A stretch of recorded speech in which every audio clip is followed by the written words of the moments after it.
Hi, Hello again. welcome back. The good news is that I did not lose the first part of the recording.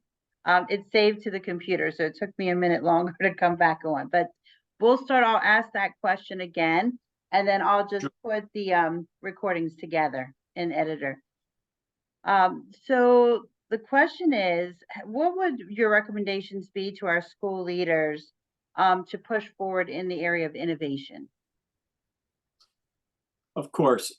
So first and foremost, the schools, each charter school having its own mission, its own charter, should focus on being successful in executing it, to making sure that the children are learning, that the children are developing, that children are being given an opportunity to have the tools to succeed, and that the teachers are being empowered to do that.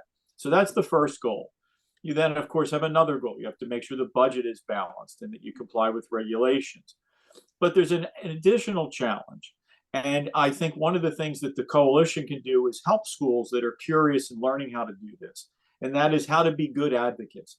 How to, look, if you're the principal of a local public school, you're trying to do your best at the school. You don't necessarily have to worry about marketing. You don't have to worry about recruiting students. You don't have to worry about engaging legislators the way that we do. So one of the things that I would challenge our schools to do is to make sure that part of the school culture is to have an advocacy team, whether it's led by parents or faculty, a member of the board, or someone in the community. But encourage the students and the teachers to tell your story, whether that's through Instagram posts, a YouTube channel, a Facebook page, all the above. Having an open house when they have science fairs or debates or musical performances or whatever it may be, to make sure the community is welcome or the community knows. Because one of the extra things we have to do in charter schools is to make sure that the community knows, the taxpayers know that we're doing well, that our children are succeeding. Because there are people in politics, there are legislators, there are special interest groups that would prefer that we not exist or that we shrink in size. So it's important. And while education is always paramount, the children are always paramount. We do have that extra duty. And one of the things that would be great is to see not only when we share amongst the many schools across the state what academically they're doing, what innovations they're doing, but if from time to time the schools would share what they did, an open house for legislators or a show for the community, or visiting their legislators in Harrisburg or a district office and sharing that on their Facebook page or on Instagram, so that other schools, that a school in Pittsburgh can teach a school in the Poconos what to do or vice versa. That would really be great as well. Because at the end, we have to recognize those of us who have given our heart and soul to charter schools, we have an added job. We have to tell our story to make sure that people know what we're doing to help change lives in a positive way so that our schools continue to flourish. I love that. I find exactly what you're saying to be true, that if you can get legislators or your community inside of your building and they can see the great work that you're doing, they do support charter schools because everybody wants to see children do well. I mean, if a child does well in a charter school or a traditional public school, it's a Pennsylvania child doing well. It adds to our economy, it adds to our culture. So I agree with you 100%. And I find that we have some schools who are really good at that. Like they are making those social media posts about everything, about when they're taking field trips or they're going to visit legislators.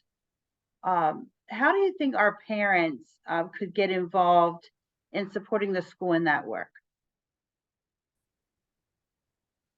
Yeah, so parents play a key role.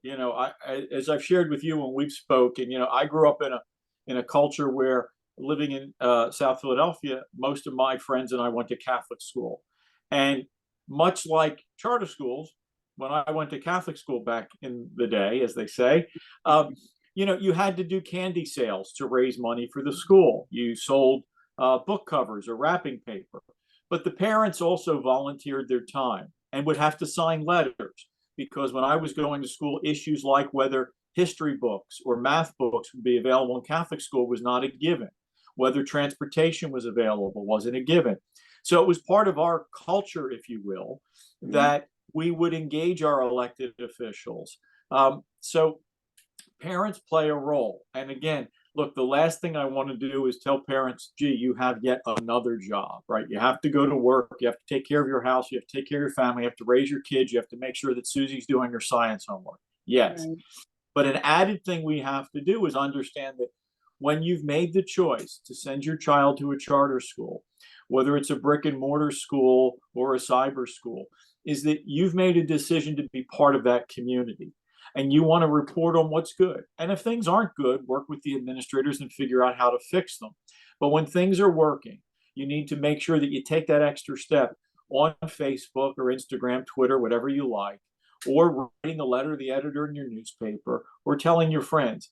Part of our job, if we care about charter schools, if you're a parent of a charter school child, if you're a grandparent of a charter school child, you need to tell that story, because we have to always be telling our story, all the things that are happening that are good.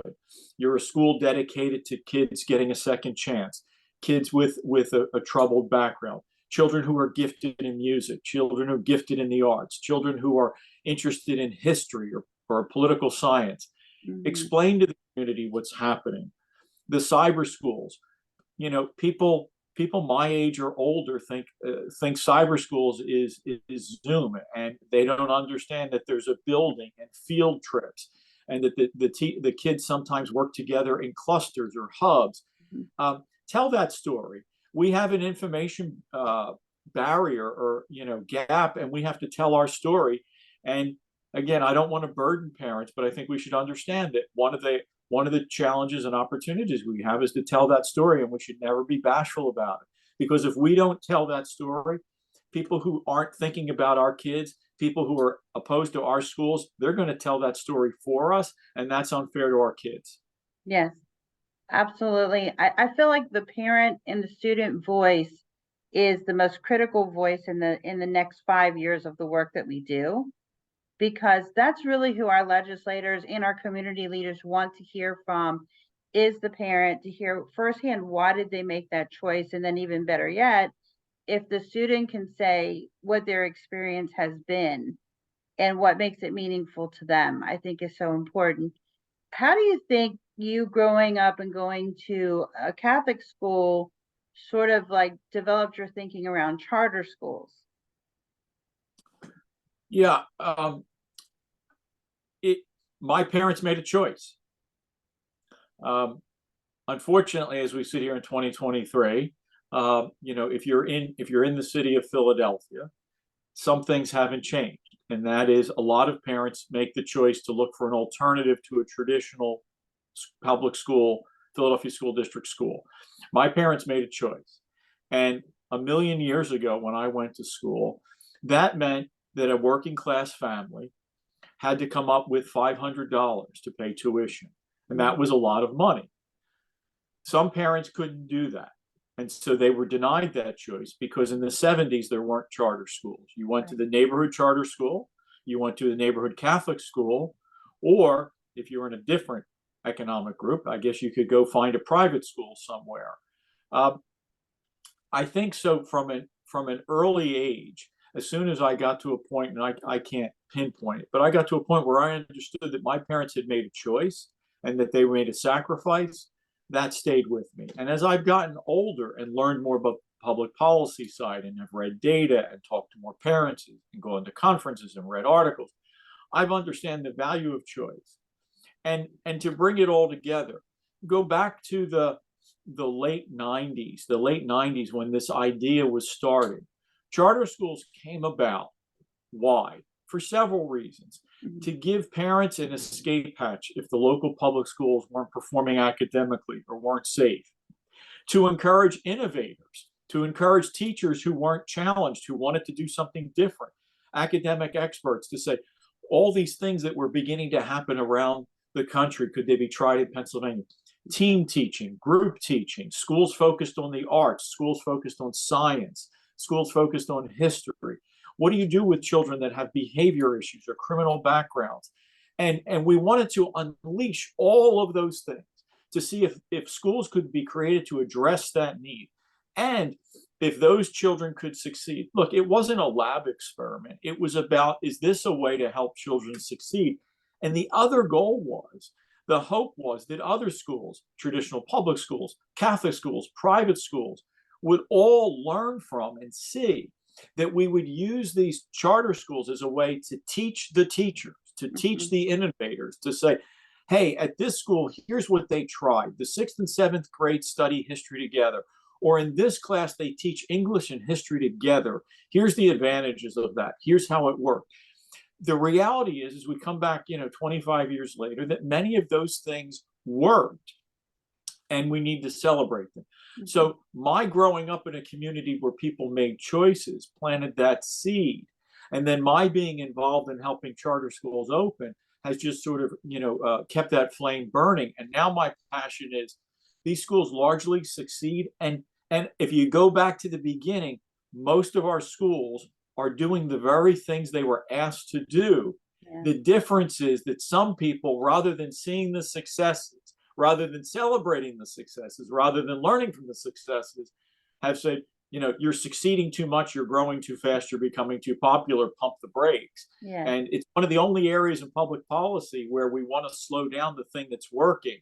I wish we were doing more to encourage what's working. So that's where my passion comes from, and that's why I think it's so important. I really appreciate that. I myself went to a Montessori school in elementary. It's called Deep Run. It was on a farm, and I took a taxi cab from York City to my school in the country. Me and then you didn't have any seatbelts either, so it was me and like I don't know, four other kids from the city, and we all got into this one taxi.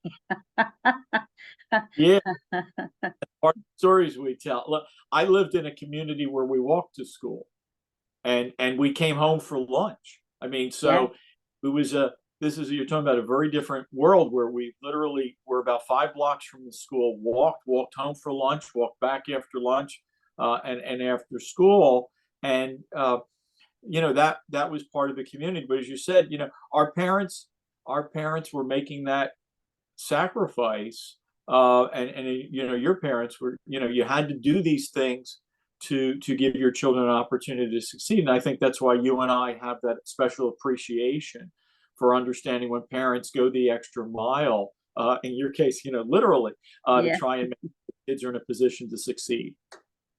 I was so grateful to have that opportunity, just like you said, because it changed my view of what education is and could be. Because the school was on a farm, we spent a great deal of time outside. And because it was a Montessori school, we got to really choose what we focused on, what our passions were, and able to really develop those at a high level. That I've been to 52 of our charter schools in the Commonwealth so far, and getting ready to start up my spring visits. Every school that I have visited, I can say children are learning and teachers are teaching. I find that the charter schools are true to their charters. They're all relationship based, and they're extremely safe. And the school leader, without prompting, will describe how they're improving safety or thinking about safety. um, and so I agree with you. I think that that makes me sad too, that we're trying to shrink down the one thing that I think we should be expanding and celebrating, because Pennsylvania has really great charter schools. And if we would lift that up and allow that to be its own story, I think that we would see even more growth in all areas, economics, housing, just because it's a creative thinking. How do you think that advocating for your charter school really means advocating for your community? Yeah, it's a good point. Look, you break it down to the individual child. A parent is deeply focused on making sure that their daughter succeeds. The community, the same way we, sometimes if you don't have children in school, sometimes you forget about schools or you don't remember till you pay your property tax bill. But the idea of public education, the idea of education, which has been so central to America from its beginning, was to empower children, to give them the information to succeed, to be good citizens, to find employment, to place their role. It's how we continue on the American dream. And I don't mean to get on a soapbox about it, but making sure that we put our children in a position to be successful, to be good citizens, to be good parents, to find employment, to take care of themselves, to take care of one's family. That's really the goal here. So we should be, society, government should be less focused on the label of the school and more interested in focusing on whether the school is performing and children are succeeding. And when you find a school that works, you should look to encourage it and to learn from it. Again, go back to the beginning. Why did we have these schools? One of the reasons was to learn from them. And it's been sad for me, it's been frustrating at times in that as charter schools have succeeded, as the graduation rates go up, the test scores go up, their ability to go to college. We now have had charter schools long enough that the first early graduates are now adults, their parents. And it's frustrating to me because rather than celebrating that, sometimes folks who don't like charter schools tend to step back and say, well, your school only works because they're allowed to be innovative or they're allowed to be different. If they had to operate under the same regulations and the same bureaucracy as the public school down the road, they wouldn't be able to thrive. But see, the key is they then say, so you should have to live under the same burden of regulations and bureaucracy. Whereas I said, no, go back to the beginning. We did it to learn. So if to make up a name, if William Penn Charter School is succeeding and helping children learn about science or learn about agriculture, and George Washington Middle School a mile away is failing, the idea, you would hope, is not to put the burdens of bureaucracy on the school that's working. It would be to say, what burdens, what regulations can we lift from the public school that's not working? How can those teachers collaborate and learn from one another so that every child succeeds? Because again, I would say this, as somebody who believes in school choice, as somebody who believes in the value of charter schools, I want public schools to succeed. I want Montessori schools to succeed. I live in Pennsylvania. I live in Chester County. My heart is in Philadelphia. I want every child to have access to a school that allows him or her to succeed, to meet their potential. This is not about lifting up one or tearing down the other. It's about making sure that every child has access to a school that succeeds. If the neighborhood public school is meeting that measure, kudos, applause, happiness, great, good. But if it's not, or if the parent's looking for something different, it doesn't have to be that the public school is failing. Right. It could be that the parent's looking for something different, smaller class sizes, more diverse student body, different academic focus, whatever it might be. We shouldn't look at it as what you're stealing children from school A to send them to school B. No, we're helping Susie Smith to succeed, and we should all care about that. So look, it's on both parts. The charter school has to tell the story, but part of telling our story is asking parents, asking citizens to look at this as a child-centered way. Yeah. Is the child succeeding? And when a child succeeds, we all benefit, rather than worrying about whether the student goes to this type of school or that type of school. We should be focused on the student's success.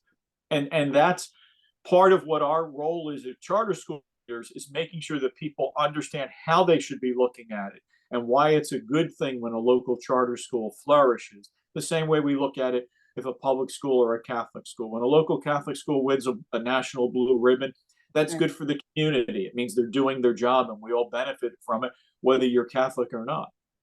That's right.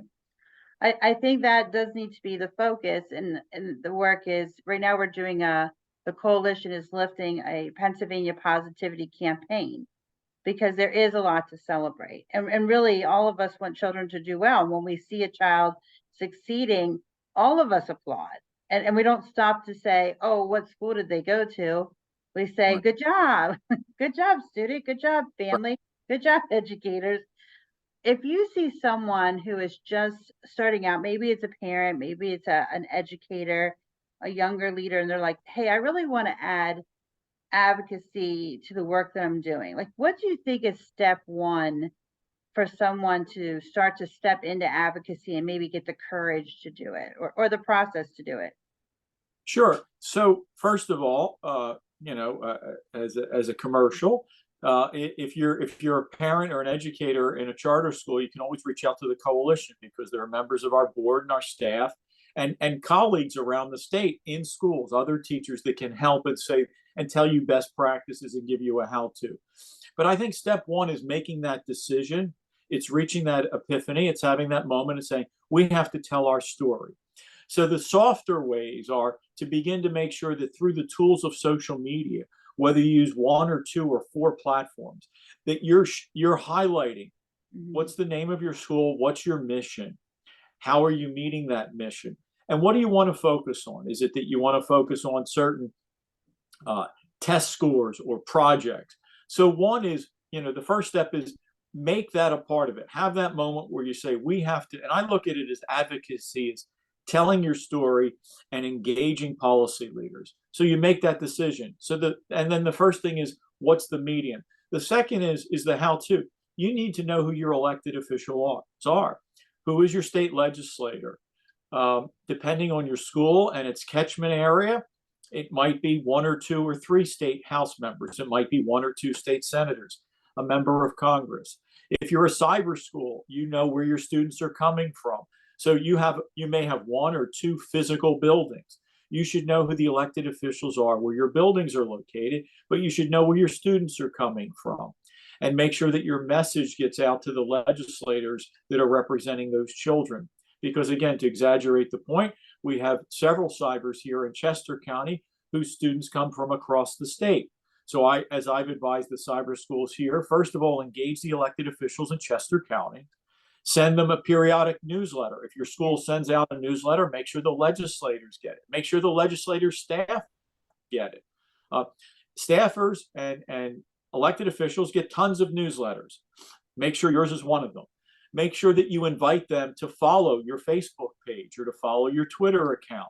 Encourage your parents to repost your stories. Things that parents can do that don't take a lot of time. Follow your school, like your school, share your stories, and then meet with the legislators. And that could be having an open house, could be having a breakfast, a lunch, a tour. So to go back, always ask the coalition. There are people here who want you to succeed, whether it's a school a minute away or 200 miles away. There are people who want to help you succeed. Make the decision you want to advocate. Make the decision you want to engage. Encourage the parents to do it. Use social media and know who your audience is. It's easy. 3 minutes on Google or your favorite search engine. You can find out who your legislators are. You can find out their email addresses. You know who their staffers are. And tell them your story. Invite them to follow you. Send them your newsletters. And when you're having a holiday pageant, a science fair, a spelling bee, a geography bee, invite them to come and watch. Because, see, like many things in life, there are policy issues that legislators can ignore. And I don't even mean that in a bad way. They have to learn about transportation and science and medicine and highways and the environment, education. So you may not be on the radar screen. But the other is, see, charter schools is an idea, and Christopher Columbus Charter School is a building. But when you come inside the building and see the children and meet the teacher, it's an entirely different story. It's no longer a concept. It's no longer a piece of legislation. It's no longer a report. It's real students with real projects, with real stories and real homework. The more we do that, we have an easy story to tell. We just need to engage and tell the story. I love that. Those are all great tips. I think that all of those were really wonderful. I always say that no one can make you a leader. Any leader is born in the moment that they believe that their voice matters and that they have something to say and contribute that no one else can, and so I agree with you that it's a choice to make. And then it is those simple steps like supporting the school and sharing things on social media and creating that your own little buzz of what you're passionate about, and it can be school, it could be really any subject that I think is, so important. I see that across our schools, and I feel like that's almost catches on. Like if you see your neighboring charter school, your neighboring cyber school, or any school sharing, then you're like, I have something to share. You get that Right. spark of that idea, and then somebody else like, I have something to share. And so I do think that definitely catches on quickly. And I love that you brought up inviting legislators for activities, because that was always my philosophy at Lincoln was, people want to come to things. They want to be able to interact with students. They want to participate. They love being judges, and even sometimes perhaps something that's unique to your school and your legislators. If they have a passion around agriculture or business or entrepreneurship, and it aligns to your charter, think about having events like that, because they want to come and they want to participate. They want to do the right thing by students. And then that, you're right. It's really hard. I always say this, you can't unsee the children. I always say this, whenever Right. you walk in any school, when I think about all the schools that I visit, all I can think about is the kids and their teacher and the leader. That's what you think about. You don't think about the building. You're right. You think about the people inside the building. Sure. Yeah. And they'll make a connection. And then, look, it's like any other relationship. The first time, once you break down that barrier, you will find that not only the legislator, but I can't stress this enough. I talk about this a lot when I talk to groups of leaders or parents or whoever, is the staff. Mm. Life being what it is more likely than not that when a state representative, a state senator, a member of Congress shows up, he or she will bring along a staff person or two. And that person's going to go back to an office and say, hey, guess what I learned? You begin to, again, the staff person is reading policy papers and getting emails, and where, again, I keep reminding folks that when you work in the state legislature or the federal government, state legislature, environment, stormwater, healthcare, education, crime, the judicial system, it's overwhelming. So the way to cut through all of that is to make it about real people. Mm-hmm. And then you have their attention to say, and here's our newsletter, or here's our annual report, or here's our next event. And once they visit for the first time, they'll come back the second and third time. And then, again, the personal, you have a t-shirt or the mug or the hat. I was at Souderton Charter Collaborative, and during a presentation, one of the students made an origami bird, and at the end, he came up and gave that to me, mm-hmm. and I still have that sitting on my desk. Yes. Because I will remember the moment where he wanted to express and show me that I was welcome and appreciative, but also that it's just a reminder. And as you say, you can't unsee that, right? I mean, 20 right. years from now, I will see that bird sitting on my desk and remember my visit to Souderton. And the same thing would happen for a legislator. And it changes the whole thing. The next time there's a bill in Harrisburg to do this or do that, that image is the elected official's mind. That's right.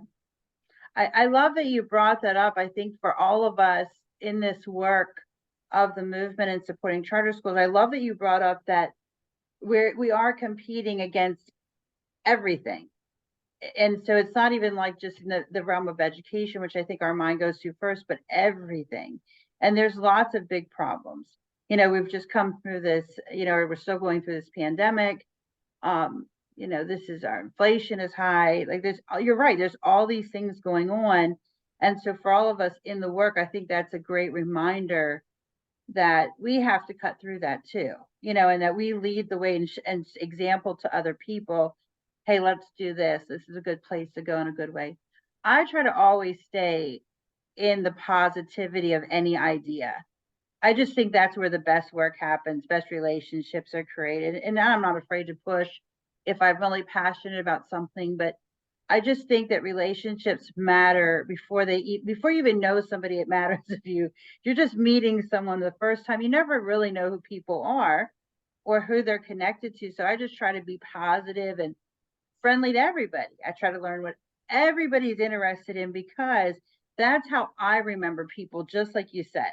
if someone tells me something unique about them, then every time I see that person or I see that thing they told me, my mind does go back to that interaction. So, how have you led in this kind of work? Like you've been in it a long time. How have you remained positive? So, like when you're thinking about speaking to other leaders, how have you just stayed like so passionate about this? Um, because there's so many. Because first of all, because it's personal. Because I think about the kids, and I think about the opportunities I had, and I think about the opportunities children have. And look, there's another reason. Charter schools are not perfect, and some schools don't succeed, and some children don't. But it was a policy idea 25 plus years ago that has now largely worked. And not to be cynical, but to be positive, not every public policy idea, when given the air and given the light of day, works. Some of True. them, some of them are expensive. Some of them do the opposite of it. This is one where, by and large, every goal, every objective has been met and then some. To create alternatives, to create competition, to allow for collaboration, to allow for innovation, to allow for success, to teach other schools. Every objective was met and then some. Mm, And that's why I'm passionate. When this started, not to be silly, but when this started, when the bill was signed, when Governor Ridge signed the law for charter right, schools, there were no charter schools. right. There was not yet a charter school student. Today, there are so many students in charter schools. The number of children in charter schools is larger than the Philadelphia school district. The number of parents trying to get their children into a charter school but stuck Yeah, on a waiting list is yeah. twice the size of the Pittsburgh school district. So Mm, we stand here a generation later and see something that is not perfect and does not always work all the time for every child. But I'm so passionate about it because it has largely succeeded and exceeded expectations. There are nearly 200,000 children in charter schools. There are 50,000 children waiting to get in. They have come in every shape and size mhm, in agriculture, in rural communities. right. Charter schools created by 5 or 6 or 7 school districts. Charter schools created as a spinoff of a public school. Charter schools existing within other school buildings. Charter Mhm. schools based upon values, upon agriculture, science. That's why I'm so passionate. It's working. And I get further passionate when I think that there are people trying to impede that growth or Mhm. undo that growth. So I look and say, education is the great equalizer.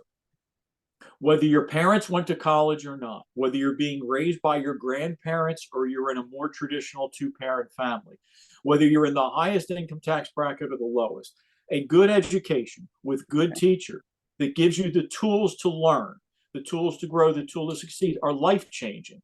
And we have largely been doing that. So that's why I'm passionate. I think about the kids, and I truly believe that this has worked, and it's an idea that needs to go on because it impacts children, it impacts their families, it impacts their communities, and it impacts our commonwealth. That's why I'm so motivated about it. It's working and it needs to flourish, not only be protected, but allowed to flourish. Wow, that was very inspiring. You motivate me to do more. So thank you for that. When you talk about thinking down the road 5 years, um, what do you think success would look like for Pennsylvania when we're talking about education? Um, so, a few things. One is, I would hope we could get to a day where there are no waiting lists, right? As I shared, at any given moment, any snapshot in time, more or less 50,000 students whose parents have placed them on a waiting list for a charter school. That's twice the size of the Pittsburgh school district. So I would love for us 5 or 10 years from now to, first of all, have no child be on a waiting list, that every parent has found a home, has found a Mhm. school where they're happy and they think their child has the opportunity to succeed and thrive. Second is, so that's quantifiable, right? If we reached a point where that number was zero or close to zero, we would have succeeded. The other is that I wish we could get more legislators to focus on the success of the child and be less wedded to the name on the front of the building. That's going to take time. We're in a highly polarized, highly partisan world where sometimes we break into camps and alliances, and you're on this team or that team. And I think one of the ways, look, we can't change the world, right? We can't change national news. We can't change but we can change things in our own communities. Mm-hmm. And again, make this about students, children, teachers, and our community. So success to me would be for this to truly go back to what it was, which was, it was a bipartisan initiative that was focused on children succeeding. Mm-hmm. Look, if we look back 5 years from now, or a few years from, we're at 2030 and the waiting lists are gone and legislation on charter schools is largely bipartisan, Mm-hmm. it'd be an enormous success. Look, our school should always be accountable. And if somebody mismanages the money or the children aren't safe, or the children aren't learning, right, that's a problem. And the people involved in that school should be held accountable. The school should be given requirements to remedy. And if it can't remedy, yeah, the school should probably be closed. But when it's working, it's magical. So that to me is success. The one is we grow enough to get rid of the waiting list. But the second is to get to a point where we're less into this camp and that camp, this party and that party, and get to a point where there's genuine focus on making sure the schools are meeting their objectives and the children are doing well in their test scores and doing well in other ways too, where we realize that the background they came from or the environment they're in or the catchment community they're in. That would be success for me. It wouldn't be time to give up, but it would change the focus and take some of the heated exchanges out of this and allow the energy to be more focused on the children. I really appreciate that. I agree with you. First off, I do think it is a reachable goal, and I love that we can quantify that. In my own mind, I think about how many children, you're right, that we have in charter schools right now, approximately 170,000, rising. We know the number is rising. I think every day, there's a new parent who went to a charter school who only wants their child to go to a charter school. And a lot of times the same charter school they went to. And so the demand for charter schools is only going to increase because all of these children who are attending are going to become parents and they're going to want the same or better that they had for their child, especially if they had that passion around agriculture or entrepreneurship or the arts, or so many of our charter schools now are so technology driven and hands-on driven and project-based learning and that strategic thinking. So that's only going to continue. And I have, a lot of concerns about these waiting lists that have been created by CAPS.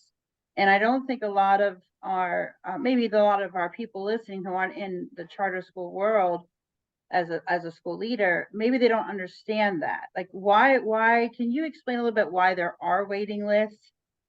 Yeah. So there are waiting lists for a lot of reasons, but one of the reasons is that, as is typically the case, based on the law, if you and I wanted to open up a charter school in where I live, the Tredyffrin Easttown School District, the process generally is, I'll grossly oversimplify it, but we'd fill out an application and give it to the Tredyffrin Easttown School. And that school board would review based upon the state law and the metrics, and supposed to judge as an impartial reviewer whether we have the qualifications to run a school, to open a school, and to meet the objectives we've set forth, whatever those are: children with special needs, agriculture, entrepreneurship. So sometimes the school districts say no. So part of the reason we have a waiting list is that there are people with applications that have a track record of running good schools or working in other schools that are turned down. So a school doesn't get opened or a school doesn't get built. The other is there are times where through the politics of negotiating to get a school open, the granting school district will say yes, but yes, but, and the but can be a lot of things, but your school can only operate as K-4, or your school can only operate as 6-8, or your school can operate, but it can't exceed 200 students. Now, I don't mean that in the sense of a fire code, like the building only Yes. tolerates 200. I mean it in the sense that they've said, we would prefer your school not grow to over 200. So as a result, there's pent up demand. And over time, for those of us that work in charter schools, we tried, we talk to the public, and we use sort of the Burger King and McDonald's analogy, right? Yeah. Suppose you lived in a world where McDonald's was in charge of the fast food industry, and every time Burger King wanted to open a store, Burger King had to submit an application to McDonald's and give it to them, and they'd have to explain to McDonald's. And suppose McDonald's said no, because you're near one of our McDonald's, or McDonald's said yes, but you can't serve the Whopper because people really like the Whopper. Now, I say that and it's somewhat amusing, but it's to drive home the point. Yes. There's a somewhat of an inherent flaw in our law where we have this process. So the cap is because sometimes charters are turned down, sometimes for good reason, but often because of a lack of willingness to have competition, if you will, and Right. sometimes artificially capped for those very reasons, that causes this. The fact that there are waiting lists in and of itself shows needs. It means that a parent has decided, for whatever reason, as I say, it could be safety, convenience, their child is underperforming, their child is anxious, their child really cares about math and the school's not meeting her needs. Or, as I say, the good old fashioned, it's none of your business, I just would like to switch schools for my kid reason. Yeah. The opportunities not being met in a given community, whether that's in Philadelphia, in Chester County, or York County, or whatever. So the existence of the list shows that there's pent up demand for this. And the final point I'd make is this, is that sometimes opponents say that, picking a school is hard, or it shouldn't just be done on emotion, and parents could be misled, or parents don't know. Well, first of all, I reject the idea that anyone should stand in judgment of what a parent knows. Right. I agree. Never can guess what a parent thinks about his or her own child. But the other is, look, I heard this at a talk decades ago, and that is, in a given community where you have choice, where you have school choice, where you have opportunities, a parent may not pick the best school. A parent will never pick the worst school. Parents know. Whether it's gossiping at the grocery store, Right. talking on the sidelines of a basketball game, or at church, or reading things online. So when a parent makes that decision that we're going to move, Samantha from school A to school B, but school B is filled, that child is not, the parents' wishes are not being met, and the child's left behind. And the final point I make, and Dr. Clark, you know it, you've lived it, you've seen it. When it comes to waiting lists, like in anything else, it means there are 300 seats at Renaissance Academy, and there are 500 children who've enrolled. What happens? We have a lottery. And I always tell folks, if you're a citizen, if you're a parent, if you're a legislator, go sit in the lottery. Yes. And talk about life, sort of life-changing experience, much like a tour. If you're a state legislator, go to a school that has so much demand they have to have a lottery, and talk to the parents whose names don't get drawn out of the hat. Right. That's right. That is something that will change your outlook on this. It is extremely heartbreaking. There's nothing worse than to see a parent lose hope for a better future for their child, to have that feeling. And I'm convinced that for the most part, that once a parent decides that they want something, an alternative for their child, they will find it. If there's no space in the brick and mortar charter school, or they can't afford the private school, they will go to cyber, or they will choose to homeschool. If they've gotten to that point that they've been pushed, no one would leave their child in an environment that they don't think is healthy for their child. And I try not to ever criticize schools either, because I believe in education and I Right. believe in school choice. I don't believe that, I don't prescribe that one is better. I advocate for charters because I have a passion for it. And I love charter schools. I love the concept of charter schools and the practical work that they do. But I do believe in parent choice more than anything. More than anything is the parent knows what their child needs and is intuitive enough and is smart enough to be able to make the choice. And it is hard to move a child from one school to the other. No Yeah. parent takes that decision lightly, or I don't believe it is knee jerk. I believe that there was a lot that built up. By the time they've made that decision, a lot happened. The other thing is, so many of our parents choose charter from kindergarten.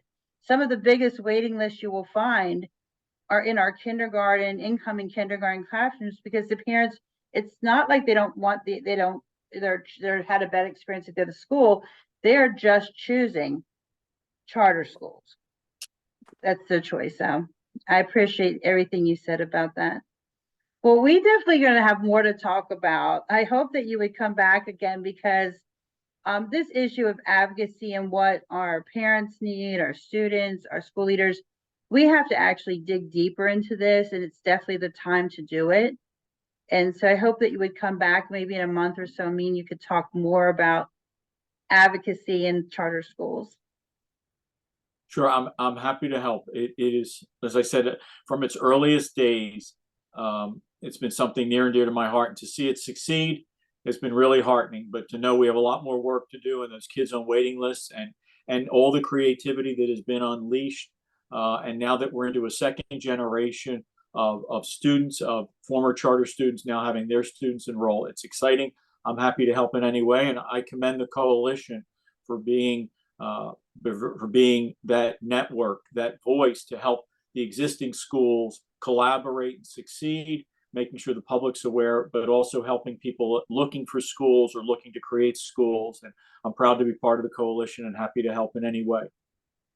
Thank you. And we're proud of the work that we're doing too. And we know that there's a lot more work we need to do. So again, I'm going to thank you for today, and we'll talk soon. All right. Thank you.